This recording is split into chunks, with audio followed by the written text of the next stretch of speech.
All right, Maria. Well, hey, we're here at 700 Melvin Court in Townsend, Delaware. The neighborhood is super cute. There's a church on the entrance on the west side, and then on the east side, there's just a normal entrance that goes to the town of Townsend. But if you go out the church side, the town of Middletown is right up the street, which is great. There's a lot to do in Middletown. I'm going to send you some more information about where we are exactly in the state, but I think you're going to like the location. But for now, let's check out the house. Okay, this is a big one. 5 beds, 4 baths. And then in the basement, there is a rough-in for another bath, space for another bedroom, all kinds of stuff. The outside looks pretty good. I mean, the brickwork is good, siding's clean. There's a spot on the other side that needs some power washing, but other than that, it's pretty clean. Neighborhood looks good. Your neighbors, all their homes seem to be pretty well kept. Siding over here is clean. I would probably pull that up. It's pretty evident that a seed pod came down through the gutter and started to grow. So a little bit of yard maintenance needs to be done. Now, this is the only thing that might not check the box for you, and I'm going to take you over here to the backyard. It's a little small. It might be too small for a pool. So here we've got our entrance. You do have a walkout from the basement, which is wonderful. But out here is the problem. You might be able to put a small pool in here. There is no pool in the community, but I'll show you when we get upstairs. I'll shoot another angle down here so you can see it. Could you do it? Probably. Will it be tight? Probably. It's a corner lot, so a lot of your yard is eaten up by that arc in the front, but it probably could be done. I did see a couple of pools in the neighborhood, especially when I first came in. So I'm gonna swing by and see if they're home and maybe ask them, what did you go with? How did you pull it off? And all of that. So maybe we'll get lucky, but that's the only thing that I saw that didn't check your boxes. So let's go ahead and head inside. Obviously it needs a little bit of landscaping, but you've got this nice front porch. All the brickwork looks good. I didn't see any windows that look like they needed attention or anything like that. Your HVAC's on this side. They look like they're in pretty good condition, but here's most of your space out here, which is not conducive to a pool, but it's a lovely little corner lot. You can barely hear the highway, which is fine, but also, I mean, being close to the highway means you can get back and forth to where you need to be. All right, let's head on in. Okay, so they just did new carpet and new paint, which is wonderful. We got formal dining over here. And you've got a sitting room / home office over here. If you wanted to do something, maybe if you did a home office, I mean, I would probably close this in a little tighter, maybe put some French doors there. Over here, we've got a huge living room. Everything in this house is very sizable. You do have this textured ceiling throughout. That is in every space in the house. Textured ceiling's fine, unless there's a crack in it and you have to repair it. Then it becomes pretty obvious. But it all looks like it's in great shape. So the switchback staircase. There's your basement, and you do have a huge coat closet right here, which is pretty cool. And this is just the beginning of oversized closets. This house has a lot of them. So coming in from the front door, you've got your entrance into the formal dining. You've got, you've got more storage over here, which is good. Cabinets are in great shape. This would be a fine place to use as a buffet. Put your food out here, have your guests come through, and then go to the formal dining or go throughout the house. I think this is a great use of space, really. So, and we've got this expansive kitchen now. You could do an island right here, which might be pretty practical because this is a lot of space. But you've got this breakfast area here. If you wanted to put a small table and chair set, it looks like there's enough room for a small table and chair set and an island that you might be able to tuck away if need be. And normally I don't suggest a mobile island, but we have a huge pantry. L-shaped pantry. It goes all the way around. I mean, this is pretty remarkable. It's like a doomsday prepper's fantasy right here. And this is right off the kitchen, okay? So we've got kitchen and then jumbo pantry. Now, coming around this side, we've got mom's bedroom.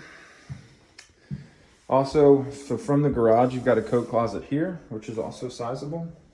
Hardwood throughout. This is the real hardwood. If you wanted to sand it down and stain it, you could absolutely do that. Sizable closet off of the garage.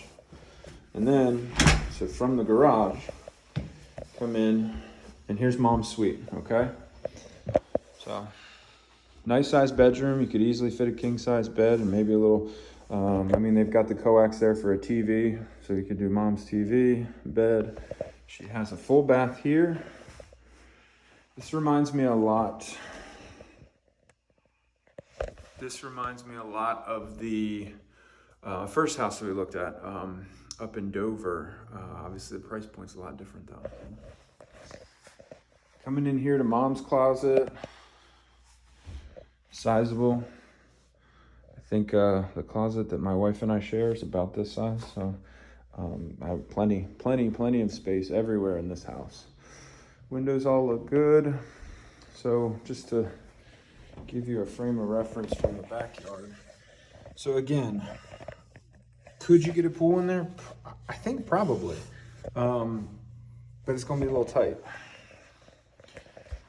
But again, I mean, I've seen them in the neighborhood as I was driving through, so something probably could be done.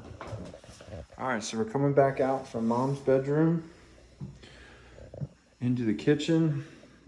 I also really like this too. Mom can come and go as she pleases. The garage is there, the bedroom's there, the kitchen's here. I mean, you know, it would be, obviously you all would be sharing a home, but this is pretty close to, you know, it being its own separate entity off of the house. So mom comes in from the garage. She has her own garage door opener. She has her own garage door. She comes in. She's right here. I love it. I love it. All right, just coming back through. They did not spend any money on a deck. This is the original builder deck. It's got some vinyl. It needs to be power washed, but again, I really like that there's a walkout right there for your guests that you put in the basement. Coming back through, we got a powder room right off of the kitchen. Perfect for hosting. I could see this house filled up with people, right? You're cooking in here, you're serving in here, you're eating in there and there. And then of course you've got this other space up here you could do as a sitting room or an office or something like that. It's a very big living room. Also, it's worth noting that these are 8-foot ceilings. I'm 6.5 feet tall, so 8-foot ceilings throughout, and in the basement is also 8 foot. So let's go upstairs. Again, fresh carpet throughout. Trim looks like it's in good shape. Windows all look good. We've got this little switchback, which is cool. Wooden spindles. It looks nice. So then up here, we have a mirror of the living room downstairs. Living room downstairs goes into where this bedroom would be, but I mean, a huge space. Absolutely huge space. So off of here, we've got a sizable bedroom again. I mean, you're talking king size bed, easily, maybe a sitting area by the window. You could put a desk, a TV, whatever. Closet in here is fine. You know, it's still a walk-in closet with a light and a window, which is nice.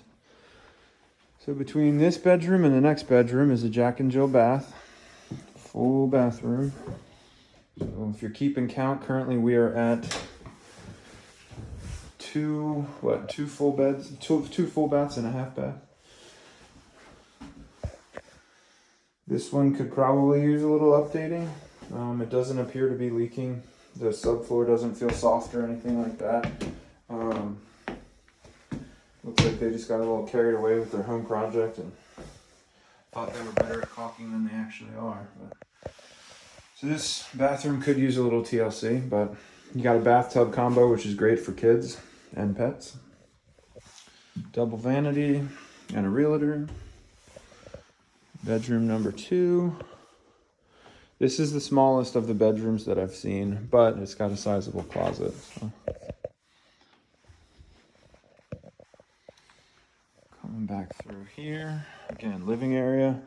So, I mean, I don't know, you could put the kids, nieces and nephews, grandkids, whatever, in here, and then they could have their own little living area up here.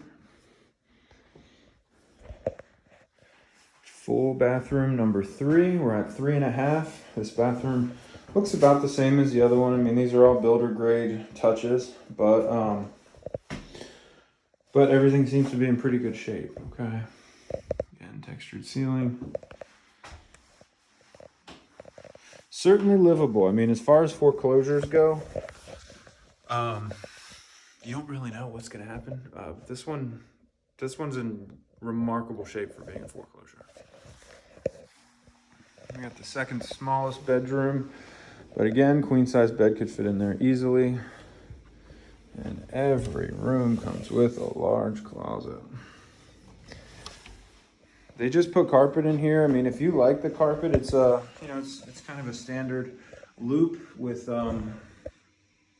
it's like a grayish color, so grayish tan. It's in great shape. It's brand new. So over here is something that's pretty cool. You've got an actual utility room. So washer, dryer, but you've got all this space up here for storage, and you've got this little area here for all of your cleaning supplies. Your second floor unit is up here, which is electric, but it sounds like gas. I'm gonna ask them about that. That vent pipe makes me think gas. But yeah, this is gas. Okay. Yeah, so this is a gas furnace on the second floor. Normally, if they're inside the house or in the attic, you'll see them be electric, but this one is gas, and it's pretty well insulated. So I would think that they would need to fireproof. Okay, yeah, there you go. So you've got the emergency off switch, and then they probably did thicker drywall in here because there's an open flame in that. Love the fact that the laundry room is on the floor where most people sleep. You don't have to lug the laundry baskets up and down the steps. All right, so here we go. This is an impressive owner's suite. Vaulted ceilings, you got that little nook up there for curios. The only thing I'm missing in here is recessed lights in the ceiling. A lot of the rooms in here have lamplight. And this is a vaulted ceiling. It might be, I don't know. It's certainly not impossible for an electrician to get up there and put recessed lights, but they're just not here.